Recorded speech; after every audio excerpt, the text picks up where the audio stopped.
વલાવ નાઓમીએ પોતાના પતિને ગુમાવ્યા, મહલોન અને કિલ્યોને જેમની સાથે લગ્ન કર્યા, તે ઓર્પા અને રૂથે પણ પોતાના પતિને ગુમાવ્યા હતા. એક જ ઘરની અંદર 3 વિધવા સ્ત્રી હતી. કોઈ પણ સહારો નહોતો.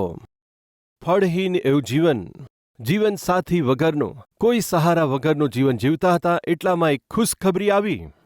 એટલામાં એક આનંદના સમાચાર આવ્યા. તે શું છે? યહૂદાના બેથલેહેમમાં પરમેશ્વરે લોકોને યાદ કર્યા. પરમેશ્વર પર વિશ્વાસ કરીને, પોતાની ભૂલો સ્વીકારીને જે લોકો ત્યાં જ રહ્યા અને પરમેશ્વર પર જેમણે વિશ્વાસ રાખ્યો તેમને પરમેશ્વરે યાદ કર્યા, તેમને ભરપૂરી આપી, તેમને ભોજન વસ્તુઓ આપી, તેમને ભરપૂરીમાં જીવન આપ્યું. એ બાબતોના સમાચાર તેમની પાસે કોઈ રીતે નાઓમીના કાનમાં પડ્યા. તેમને સમજાયું.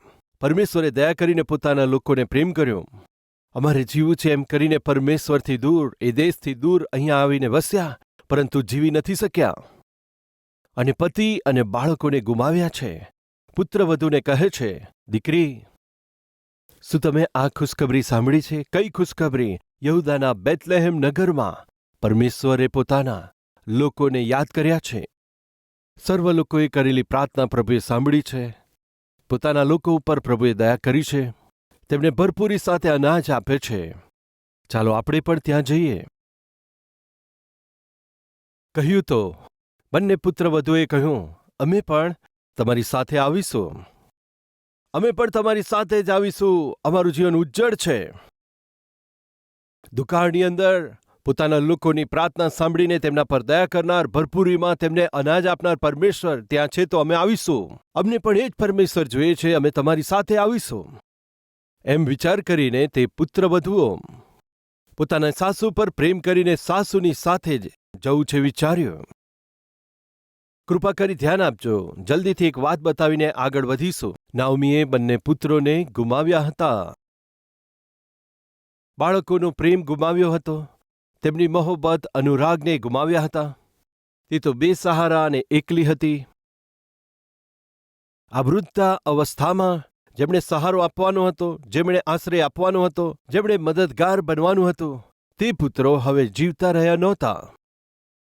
કારણ એ હતું કે પતિએ લીધેલા ખોટા નિર્ણયને લીધે, વળી તેમાં તેણે આપેલી સંમતિને લીધે, અન્ય જાતિની સ્ત્રીઓને લાવીને પોતાના પુત્રોનું લગ્ન કરાવ્યો.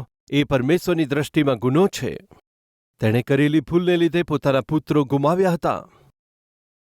હવે નાઓમી જે વૃદ્ધ થઈ હતી, એવી માં, બાળકોનો સાથ અથવા બાળકોનો સહારો હવે રહ્યો નહોતો, કેમ કે તેઓ મરણ પામ્યા હતા. કેટલી દુઃખની વાત છે, કેટલી વેદના હશે. પરંતુ આજે ઘણા બધા માતા અને પિતા તેનાથી પણ વધારે દુઃખમાંથી પસાર થાય છે, તેનાથી પણ વધારે વેદનાથી પસાર થાય છે. વૃદ્ધાવસ્થામાં પહોંચેલ માતા પિતા આજે નર્કનો અનુભવ કરે છે. કારણ જાણો છો? શું દીકરા મરી ગયા છે? ના વાલાઓ, જીવતા જીવ પણ મૃતકોની જેમ જીવે છે. જીવતા હોવા છતાં પિતાનું ધ્યાન નથી આપતા, વૃદ્ધ માતાનું ધ્યાન નથી આપી શકતા. કમસે કમ તેમની સાથે વાત પણ નથી કરતા, તેમનો ખ્યાલ પણ કરતા નથી. વલાવ એકવાર એક માં આવીને કહેવા લાગી, અમારા ગામમાં એક માં પાસે સર્વ કાગળોમાં સાઇન કરાવી લીધી. પતિના મૃત્યુ પછી સંપત્તિ માના નામ પર થઈ હતી. પિયરમાંથી આવેલી સંપત્તિ પણ તેની પાસે હતી. બળજબરીથી તેની સાઇન કરાવી લીધી. ઠીક છે, મારા મૃત્યુ પછી મારા બાળકને જ મારી સંપત્તિ મળશે એમ કરીને સાઇન કરી લીધી. આ રીતે સાઇન કર્યા પછી તરત જ તેને કારમાં બેસાડ્યા. તે માએ વિચાર્યું, આ લોકો મને ક્યાં લઈ જાય છે?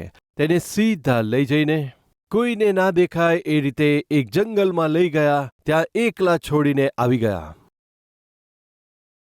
એક જંગલમાં લઈ ગયા, જ્યાં રસ્તો પણ ખબર ના પડે એવા જંગલમાં લઈ જઈને ત્યાં એકલા મૂકીને આવી ગયા. ત્યાર પછી એ જંગલમાં એક દિવસે તે મરી ગઈ. કેટલી દુઃખની વાત છે, કેટલી દુઃખની વાત છે. પછી આ પુત્રોને જુઓ. દીકરો છે પણ નામને માટે. દીકરો જીવતો છે પરંતુ કેવળ નામને ખાતર. તે પુત્રએ પોતાના પિતાને ક્યાં છોડ્યા? જુઓ. તમે અહીંયા બેસો, હું એમની સાથે વાત કરીને આવું છું. જેમના વિષયમાં મેં વાત કરી હતી ને, તેમને લઈને આવ્યો છું. તેમનો ખ્યાલ રાખજો કહ્યું. તેમને મેં બધું બતાવ્યું છે, તેઓ જોઈ લેશે એમ કહીને જવા લાગ્યો. પૌત્ર કહે છે, દાદાજી દુઃખી ના થશો.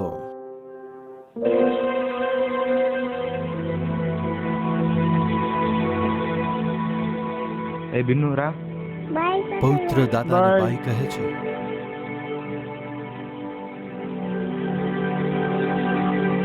તેમણે પૂછ્યું, દાદાને શું કહેતો હતો? તેણે કહ્યું કે હું પણ મોટો થઈને તમને એ જ આશ્રમમાં મૂકી આવીશ. પપ્પા, હું પણ મોટો થઈને તમને એ જ આશ્રમમાં મૂકીને આવવાનો છું. મેં દાદાને એમ કહ્યું હતું, આઈ હેટ માય ડેડ. ડેડીનો હું તિરસ્કાર કરું છું. આ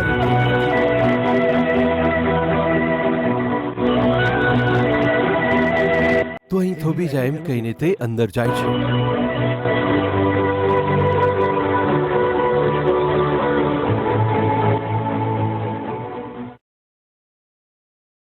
આશ્રમવાળાએ પૂછ્યું, તમે જ વિશ્વનાથજી છો ને? તમે એક બાળકને અહીંયાથી ગોદ લીધો હતો, તે કેવો છે? તેમણે જવાબ આપ્યો, એ જ દીકરો મને અહીંયા છોડીને ગયો છે. તો વાસ્તવમાં તેમનો પુત્ર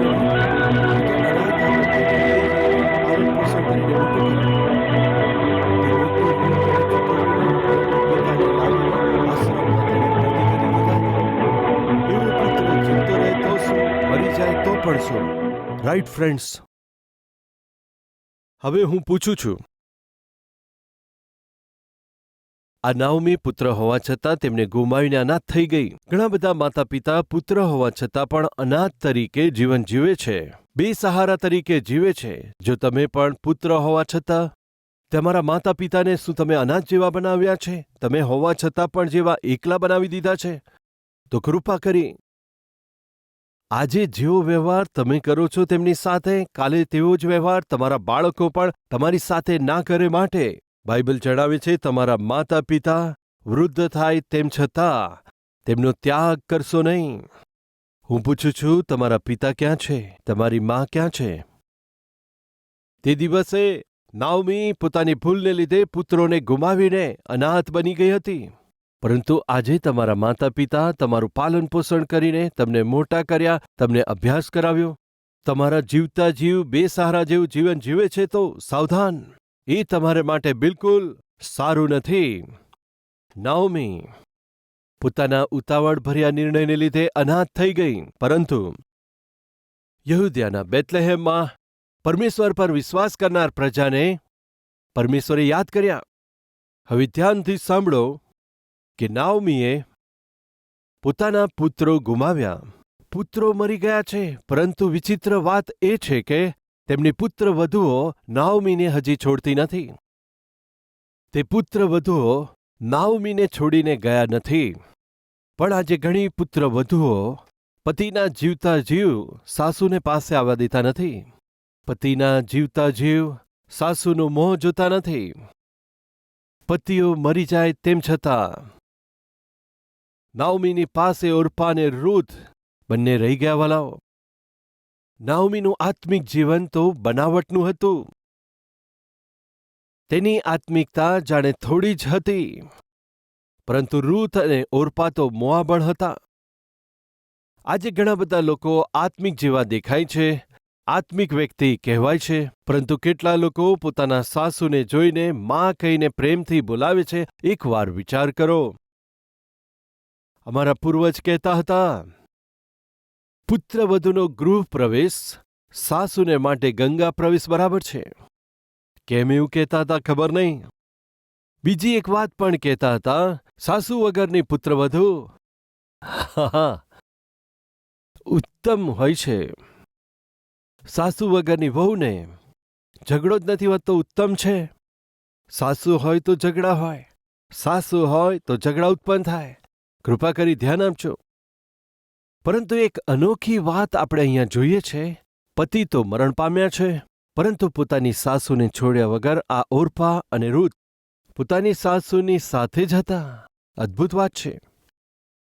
પરંતુ આ દિવસોમાં આપણે જોઈએ છે, પતિ તો જીવતા હોય તો પણ સાસુનો ખ્યાલ ના રાખતા હોય, તેમની કાળજી ના રાખતા હોય એવી વહુ હોય છે. તેઓ કારણ પણ કહેતા હોય છે, કદાચ સાસુ સારા ના હોય. પતિ પત્ની થોડી વાર સાથે બેસે એટલે સાસુને ચાલે નહીં, વચ્ચે આવીને બેસી જાય. પુત્રવધુ ખબર નહીં મારા દીકરાને શું કહેતી હશે. પુત્રવધુ તરીકે અથવા વહુ તરીકે પત્ની તરીકે પોતાના પતિની સાથે થોડી વાર બેસે અથવા તેના જે કંઈ પણ વિચારો હોય થોડી વાર પતિને કહેવું છે વિચારે છે તો ખબર નહીં સાસુ ત્યાં આવીને બેસી જાય છે. પતિ સાથે થોડી વાર વાત કરો એમ નહીં થાય. પતિની પાસે આવવા દેતી નથી, પતિ સાથે વાત કરવા દેતી નથી. શું તમે એવા સાસુ છો? તે સારી ટેવ નથી. 25 વર્ષ તમે દીકરાની સાથે રહ્યા, 25 વર્ષ તમારો દીકરો તમારી સાથે રહ્યો, તમારે જે કહેવું હતું કહ્યું છે, દીકરાને જે સમજાવવાનું સમજાવ્યું. હવે તો દીકરાનું લગ્ન થઈ ગયું. હવે કમસે કમ તમારો દીકરો અને પુત્રવધુ થોડીવાર એકાંતમાં રહી શકે, શાંતિની સાથે રહી શકે, તેમના સોચ અને વિચાર એકબીજાની સાથે વહેંચી શકે, પરંતુ તમે અવસર આપતા નથી. થોડીવાર તેઓ પ્રેમથી વાત કરે, વચ્ચે આવીને બેસી જાઓ છો ભૂતની જેમ. શું વાત કરો છો, શું વાત કરો છો, શું વાત કરો છો? અથવા તો દીકરાને ઘરે આવે બસ એટલી જ વાર છે, ઘરની વહુ વિશે બતાવીને દીકરાને કહીને દીકરા તારી પત્ની આમ બોલી, આ પ્રમાણે કહ્યું, આ રીતે કહે છે, હંમેશા ફોન પર વાત કરતી રહે છે, કોઈ કામ કરતી નથી, ચા બનાવતી નથી, કોફી બનાવતી, ધ્યાન નથી આપતી. બસ દીકરો ઘરે આવે એટલી જ વાર છે, પુત્રવધુ વિશે બસ આ જણાવે છે, તે જણાવે છે, બોલ્યા કરે છે. અને તે મૂર્ખ માં જે કહે છે તે સાચું એમ કહીને પત્ની સાથે ઝઘડો કરે છે. શું આપણી મધ્યે એવી સાસુ છે? કલવરી અવાજ સાંભળનારા કોઈ પણ વ્યક્તિ આવા ના બનશો. નાઓમી તો જો આપણે ધ્યાનથી જોઈએ તો પતિની વાત માની હતી, પતિની પાછળ તે આવી હતી. ત્યાર પછી તેણે પુત્રોને પણ ગુમાવ્યા હતા, તેમાં કમજોરી હતી. તેમ છતાં એક વાત નકારી શકાય નહીં, તે નાઓમીની ઉપર તેની પુત્રવધુઓ પ્રેમ રાખતી હતી. વાલા ભાઈઓ અને બહેનો, આજે કેટલા સાસુ એમ કહી શકે છે, મારી પુત્રવધુ મને પ્રેમ કરે છે, મારી પુત્રવધુ મારું ધ્યાન રાખે છે. આ રીતે કહી શકે એવા કેટલા લોકો છે. નાઓમી એ વાત કહી શકી, મારી પુત્રવધુ મને પ્રેમ કરે છે. એટલું જ નહીં, તે પુત્રવધુઓ પણ તેમના પતિ તો મરણ પામ્યા હતા, તેમના સાસુ તેમની સાથે હતા, તેમના સાસુને તે ગુમાવવા તૈયાર નહોતા. અદ્ભુત છે. પતિ તો મરણ પામ્યા છે, હવે સાસુને છોડીને પિયરમાં જઈને બીજું લગ્ન કરી શકે છે, એ તક તેમની પાસે છે. તે અધિકાર વિશે ના બોલીને 10 વર્ષ અમે સાસુની સાથે રહ્યા છે. પણ એ તો પતિ સાથે જોડાયેલો સંબંધ છે. સાસુને પતિ નથી, અમને પણ પતિ નથી. વૃદ્ધાવસ્થામાં સાસુને છોડીને કેવી રીતે જઈ શકે છે? અન્યાય છે, એવું ના કરી શકે. એવા અદ્ભુત વિચાર સાથે સાસુને સાથે રહેવું, એ વિચાર કરો કેટલો અદ્ભુત છે.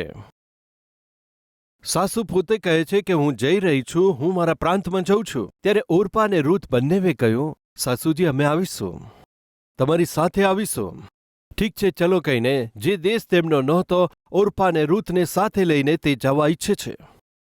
પોતાના પિયરને છોડીને, પોતાના માતા પિતાને છોડીને, પોતાના ભાઈ બહેનોને છોડીને આ વિધવા બનેલી પોતાની સાસુ સાથે જવું છે કહીને ઓરપાને રૂથ નિર્ણય લે છે. કેટલી બધી અદ્ભુત વાત છે. મારો પ્રશ્ન પ્રિય બહેનો, જો તમે ઓરપાને રૂથની જગ્યાએ હોત તો ચોક્કસ તેમની સાથે જતા? શું તમે જઈ શકો? એકવાર વિચાર કરો. કેમ જાણો છો? ખબર નહીં કેમ કેટલીક પુત્રવધુને સાસુ માટે એલર્જી હોય છે. શું કહેવાય? સાસુની એલર્જી. કેટલાક લોકોને સ્કિન એલર્જી હોય છે, વળી કેટલાકને પરફ્યુમ એલર્જી હોય છે, તો કેટલાકને ધૂળની એલર્જી હોય છે, તો કેટલાક પુત્રવધુને બતાવો શું છે? સાસુની એલર્જી. સાસુ કહે એટલે બિલકુલ એમને ના ગમે. આપણી મધ્ય એવું કોઈ છે? હું તમને એક વાત જણાવવા માંગુ છું. તમારે ઉત્તમ પુત્રવધુ તરીકે પરમેશ્વર તમને આશીર્વાદ આપે, સ્વીકારે એવું ચાહો છો. સાસુની એલર્જી રાખવી તમને અનુમતિ નથી. રૂથના વિષયમાં બાઇબલમાં લખ્યું છે. રૂથ કોણ છે જાણો છો? પોતાના પતિને ગુમાવ્યા છતાં સાસુ પ્રત્યે એલર્જી રાખ્યા વિના તેમની સાથે સાસુને હૃદયમાં સ્થાન આપનાર એક ઉત્તમ પાત્ર પુત્રવધુ હતી. પરિણામ શું આવ્યું જાણો છો? પ્રભુ ઈસુ ખ્રિસ્તનો જન્મ થયો તે વંશાવળીમાં સ્ત્રી તરીકે તે સ્થાન પામી હતી. ખરેખર રૂથ કોણ છે જાણો છો? દાઉદના પરદાદી.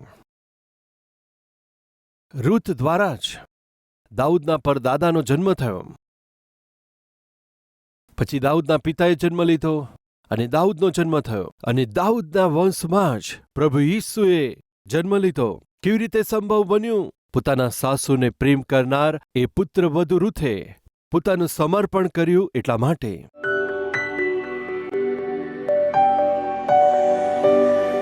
પવિત્ર પરમેશ્વર પિતા સીધું સ્પષ્ટ અમારી સાથે વાત કરી. આભાર. વવાયેલા આ વચન દ્વારા દરેક વ્યક્તિના જીવનની અંદર, આત્મિક જીવનની અંદર, સંસારિક જીવનની અંદર તમે કૃપા આપજો. પ્રભુ ઈસુ ખ્રિસ્તના નામમાં માંગીએ છે પિતા. આમેન.